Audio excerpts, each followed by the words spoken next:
Desmond Ridder went 43-6 as a starter, 43 wins, most in program history, third most by any quarterback in FBS history. Only Kellen Moore and Colt McCoy have more. Ridder went a perfect 26-0 with 55 touchdown passes at home in Nippert Stadium. The only other quarterback over the last 15 seasons with at least 20 home wins without a loss is Jalen Hurts. These are recognizable names. In addition to leading his team to the playoffs, Desmond Ridder became the second player to repeat as AAC Offensive Player of the Year, joining former UCF quarterback Mackenzie Milton. And Desmond Ridder is with me now. Desmond, the first touchdown pass of the year. It's the first play, my memory is like, that's the first play of the year, right? You threw a ball, we looked it up, it was 43 yards. But if you asked me off the top of my head, I said, it must have been 60 yards down the field, right? And I was like, yep, I'll be talking to that kid. What, just take me through that for a second. First play of the year, dude. Yeah, so it was the first pass play. I think it was the second play of the game. But, we really just wanted to attack that safety, and we did it with the out and up and a post on the outside. And that safety bit on the out and up, and I just put it over the top. And it was a great way to start the season, a great way to get Nippert Stadium going, and so it was huge for us. What is the team that drafts you getting? They're getting a worker and a leader and a person who's going to come in to make everyone else better. At the end of the day, I'm going to a team to win a Super Bowl, and that's what they're going to get out of me. I'm sure you did a lot of homework about the draft processes and that, but when you actually go through it, experience is the best teacher. What is the most surprising thing for you so far about it? Just a lot of hurry up and wait.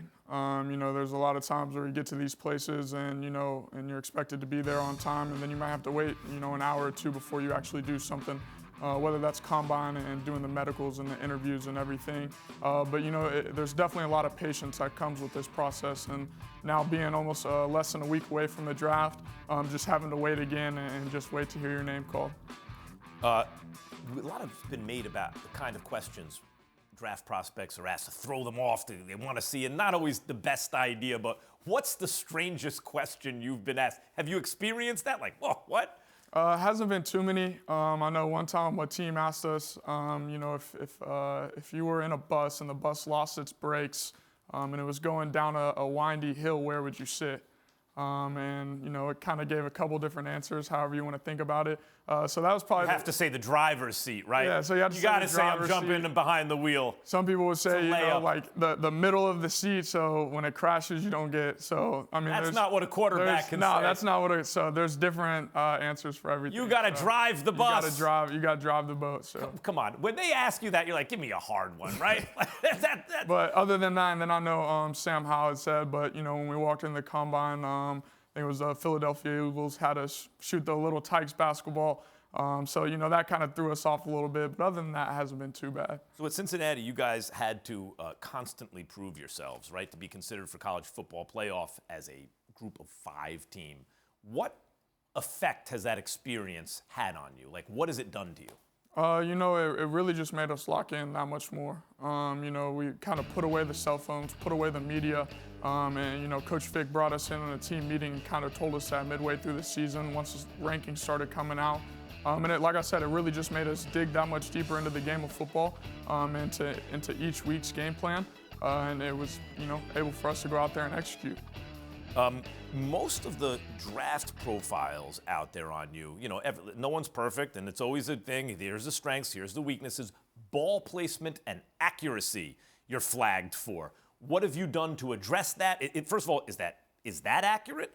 And so what have you done to address that perception and actually address it? Yeah, you could say it's accurate. Every ball isn't going to be exactly where, even I would want it. But, I think as a quarterback and from the quarterback position, it all starts from basically your hips down and your core down. So just making sure that, my lower body is, in touch with my upper body and keeping everything connected. Working with Jordan Palmer, my quarterback trainer, quarterback coach, who's a great guy for me, and just really working day in and day out to stay comfortable and stay subtle within the pocket. Well, thank you very much, Desmond Ridder, for joining us today, and best of luck at the draft.